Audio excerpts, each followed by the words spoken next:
Ketemu lagi dengan saya Jenny dalam acara Sudah Baca Alkitab belum hari ini? Nah, teman-teman, hari ini saya mau sharing tentang Kejadian 3. Kalau minggu lalu, di video yang lalu kita sharing tentang manusia dan Taman Eden. Kita sharing tentang bagaimana kebebasan yang bertanggung jawab itu harus berdasarkan pada kebenaran firman Tuhan. Di dalam kita sebagai manusia untuk membangun relasi dengan sesama kita, mau itu pasangan kita, mau itu anak-anak kita, mau tetangga, mau teman gereja atau siapapun itu, harus berlandaskan kasih Tuhan Yesus. Karena apa? Sebuah relasi itu bukan gampang untuk membangunnya tanpa kita memiliki kasih di dalam hidup kita, karena setiap relasi pasti akan ada bentrok-bentrok ya teman-teman ya. Dengan kasih Tuhan Yesus, maka kita bisa menjalin satu relasi yang harmonis dengan sesama kita. Hari ini kita sudah berada di Kejadian 3. Kejadian 3 ini judul besarnya itu manusia jatuh dalam dosa. Wow, manusia jatuh dalam dosa ya. Manusia jatuh dalam dosa. Dosa itu sebenarnya apa ya teman-teman? Saya juga kadang-kadang nyari-nyari. Kemarin nyari-nyari apa sih arti dosa. Itu beberapa arti dosa, banyak sekali ya. Tapi beberapa arti dosa yang berhubungan dengan Kejadian 1, 2, 3 itu arti dosa tentang pertama ketidaktaatan. Berarti kita berdosa ya kalau kita nggak taat. Oke, kedua kehendak bebas yang kita salah gunakan. Dan yang ketiga adalah dosa adalah penolakan terhadap kehendak Allah yang kekal. Jadi teman-teman, di dalam kehidupan kita ini sebenarnya setiap kita Tuhan sudah merancangkan satu rencana yang indah buat setiap pribadi kita. Cuma karena seringkali kita kan memiliki kehendak bebas. Nah, kehendak bebas ini yang seringkali membuat kita itu menolak apa rencana Tuhan dalam kehidupan kita. Baik teman-teman, kita mulai ya sharingnya hari ini. Di Kejadian 3 ini ada dikatakan bahwa ular adalah binatang di darat yang paling cerdik yang dijadikan oleh Tuhan Allah, paling cerdik. Ini kata Alkitab ribuan tahun yang lalu loh. Kemarin saya ada baca satu artikel, itu ada penelitian tentang ular kobra, kecerdikan ular kobra. Jadi teman-teman, ular kobra itu kecerdikannya di mana? Kecerdikan ular ini dibuktikan oleh para peneliti itu, pertama, dia bisa tahu kapan harus menggigit mangsanya.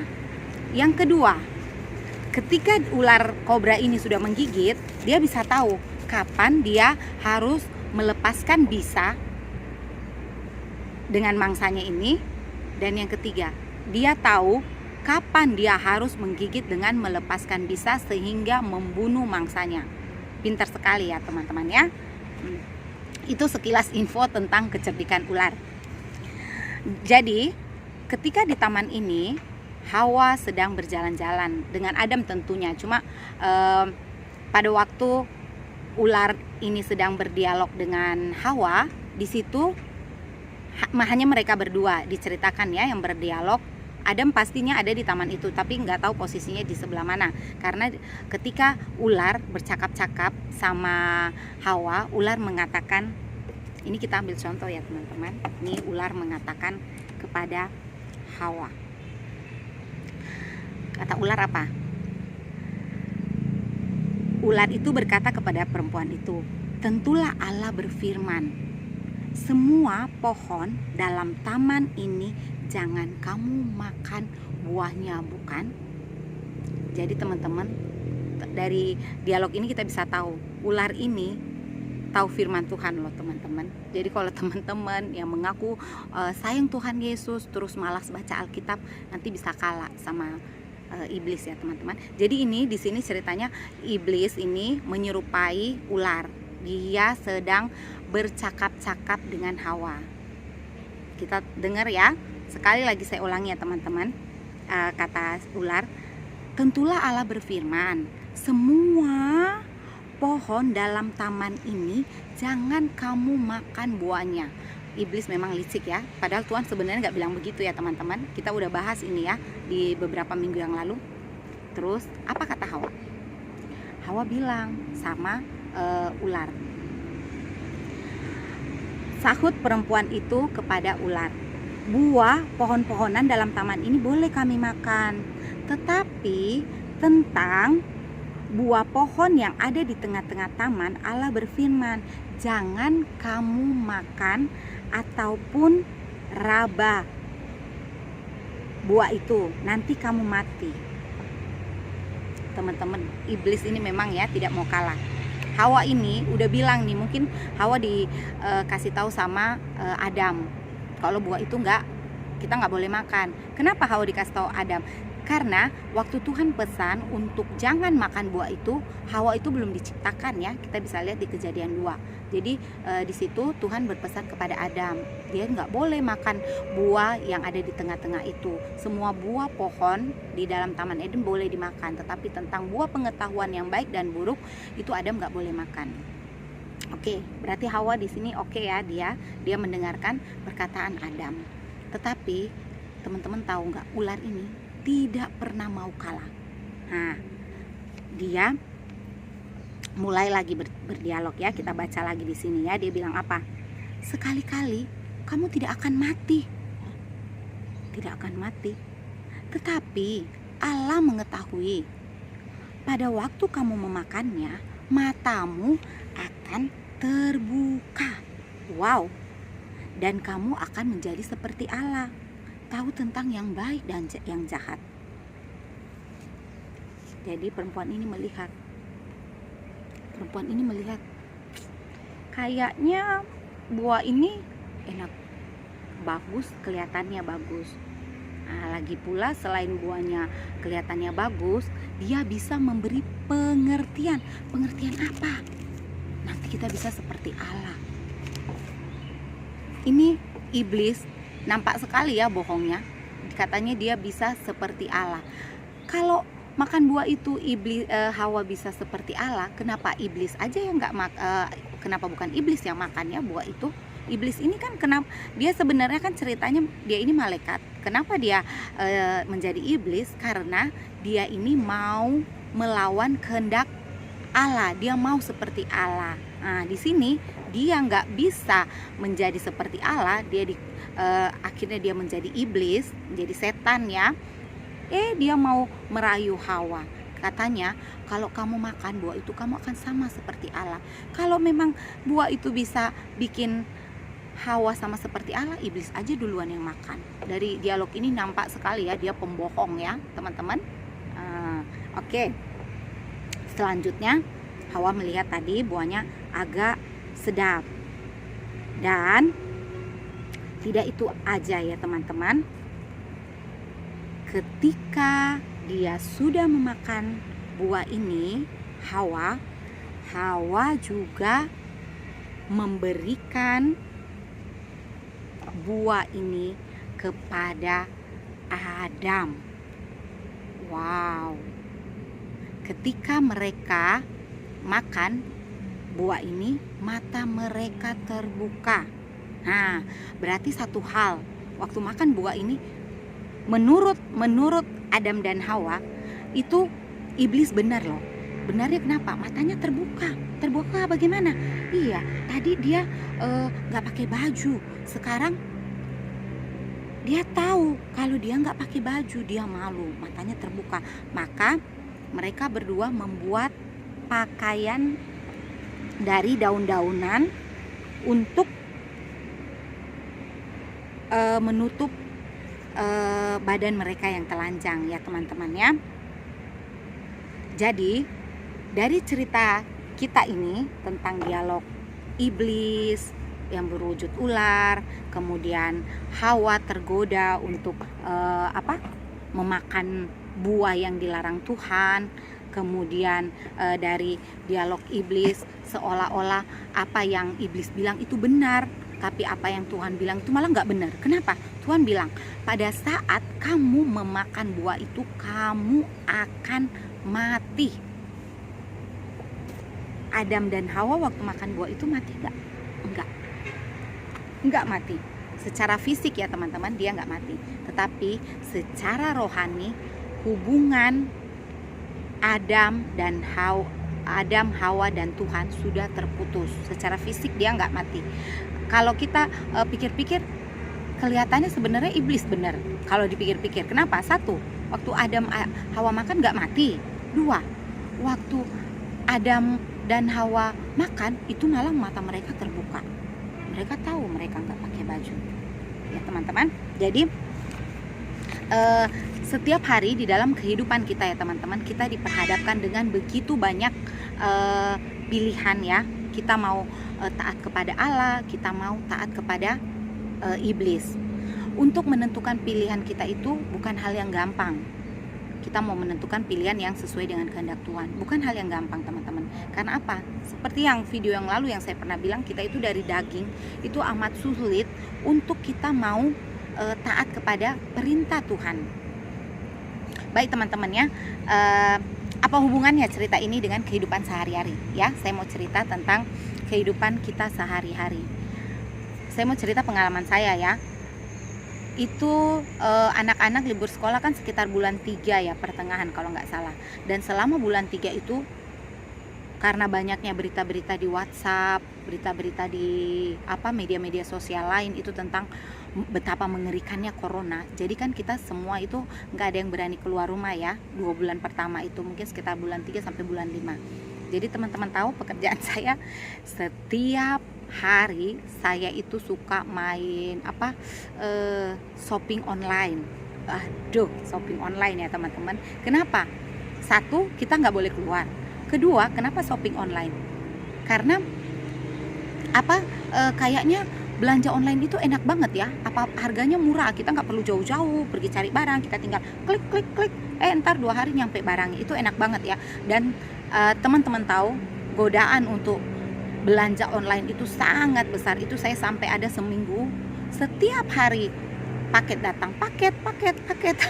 Jadi saya pikir kayaknya ini nggak benar juga. Maksudnya kita nggak bisa terlalu tergoda sama yang namanya belanja online ini ya teman-teman. Kenapa? Satu sisi memang bagus ya, kita nggak bersentuhan langsung, kita nggak perlu keluar rumah, jadi kita patuhi protokoler kesehatan. Oke, tapi yang nggak bagusnya itu seringkali gara-gara kita terlalu keasikan belanja online ya teman-teman, beberapa barang itu kita nggak perlukan loh. Kita nggak perlukan itu barang, kita beli. Karena apa? Tergoda kan? Tergoda. Itu godaan memang setiap hari menggoda. Tergodanya apapun, ya bagus, harganya murah. Nah, siapa yang nggak tergoda ya teman-teman ya? Nah, cuma dari situ saya sadar kalau ya kita ini kan memang bukan robot ya teman-teman. Kita memiliki kehendak bebas. Jadi kita bisa sesuka hati, kita mau ngapain, mau belanja online, mau main internet seharian, itu suka-suka saya begitu. Tetapi tidak demikian teman-teman ya. Saya jadi sadar kalau Tuhan menciptakan kita itu dengan maksud dan tujuan yang mulia. Jadi kita nggak bisa ngabisin waktu kita dengan hal-hal yang tidak terlalu penting. Belanja online itu penting, tetapi dia nggak bisa menguasai hidup kita. Karena kita ini manusia, Tuhan menciptakan kita itu di atas alam. Jadi alam, manusia, Tuhan Allah. Jadi kita harus bisa mengontrol apa yang menggoda kita setiap hari itu. Ya seperti saya contohkan belanja online itu ya teman-teman. Jadi ya saya sadar kalau pekerjaan walaupun keadaan mendukung untuk kita belanja online karena kita dilarang keluar, tetapi di satu sisi kita harus berpikir itu seturut nggak kehendak Tuhan. Di dalam masa pandemi corona ini ya teman-teman, kita nggak bisa loh hanya santai-santai. Kita banyak hal yang bisa kita lakukan. Oke, kita nggak bisa penginjilan secara fisik ketemu muka kepada orang-orang lain, tetapi kita bisa manfaatkan handphone kita untuk apa? Kita bisa sharing khotbah-khotbah yang luar biasa yang ada di YouTube. Kita bisa sharing kapan ada live streaming akan diadakan. Seperti beberapa waktu lalu ya teman-teman, itu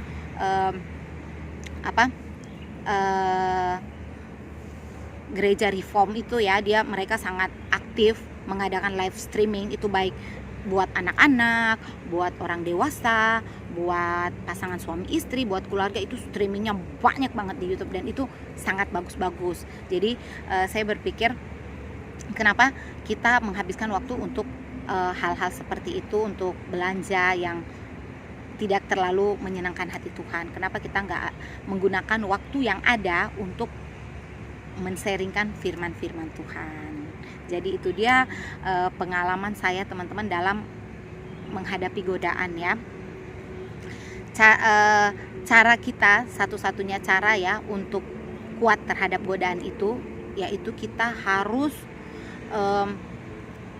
sungguh-sungguh berdoa kepada Tuhan, mohon Roh Kudus tolong. Bisa nggak kita kalahin godaan? Kalau secara manusia kita nggak bisa, tetapi ada satu pribadi yang bisa gak kalahkan godaan itu, yang sudah menang atas godaan itu. Siapa? Tuhan Yesus. Ketika Tuhan Yesus dicobai iblis di padang gurun, itu Tuhan Yesus dalam keadaan lapar loh, sangat lapar. Teman-teman pasti pernah tahu ya, kalau kita lapar itu bagaimana keadaan keadaan fisik kita itu lemah sekali, dan kadang otak kita itu udah nggak bisa berpikir jernih kalau kita lagi lapar. Tetapi Tuhan Yesus, waktu Tuhan Yesus dicoba itu dalam kondisi lapar, karena Tuhan Yesus habis puasa ya, sedang puasa 40 hari. Iblis mencobai Tuhan Yesus untuk merubah batu menjadi roti. Aduh, itu berat ya. Kedua, Tuhan Yesus dibawa di bubungan bait suci, dan kata iblis, semua kuasa kemuliaan dunia akan kuberikan kepadamu kalau kamu mau menyembah aku. Tetapi Tuhan Yesus menang. Tuhan Yesus bilang apa? Harus menyembah Tuhan Allahmu, dan hanya kepada Dialah kamu berbakti. Yang ketiga, Tuhan Yesus dicobai, kalau kamu Tuhan nih, jatuhkan dirimu, nanti pasti malaikat datang. Tuhan Yesus apa? Tuhan Yesus hardik itu iblis. Nyalah kau iblis ya. Tuhan Yesus bilang apa? Jangan engkau mencobai Tuhan Allahmu. Jadi teman-teman, kalau kita lihat, ketika Hawa dicobai iblis, dia jatuh dalam dosa. Ketika siapa lagi? Daud dicobain oleh lihat Batsheba mandi, dia jatuh dalam pencobaan. Siapa lagi? Banyaklah kisah-kisah di Alkitab itu, tokoh-tokoh Alkitab yang jatuh dalam pencobaan. Tapi satu tokoh yang tidak jatuh dalam pencobaan dan menang atas pencobaan itu cuma Tuhan Yesus Kristus. Kalau Tuhan Yesus Kristus sudah mengalahkan iblis, pasti kita yang mengaku percaya Tuhan Yesus, pasti kita diberikan kemampuan untuk mengalahkan iblis. Teman-teman, tidak ada lagi cara lain untuk kita bisa memenangkan pencobaan itu selain meminta pertolongan dari Tuhan Yesus. Karena kalau kita bilang kita kuat, hati-hati loh, nanti kita bisa jatuh. Karena Alkitab mengatakan kita itu lemah ya. Nah, oke. Dan lagi, cara tahu untuk kita tahu apa kehendak Tuhan dalam hidup kita, tidak ada cara lain selain lewat firman-Nya. Kita bisa tahu apa yang kita lakukan itu seturut kehendak Tuhan atau tidak ya teman-teman. Jadi itu saja sharing kita hari ini. Semoga kita makin sayang Tuhan Yesus, kita makin cinta Tuhan Yesus, dan kita makin rajin baca Alkitab ya teman-teman. Tuhan Yesus memberkati.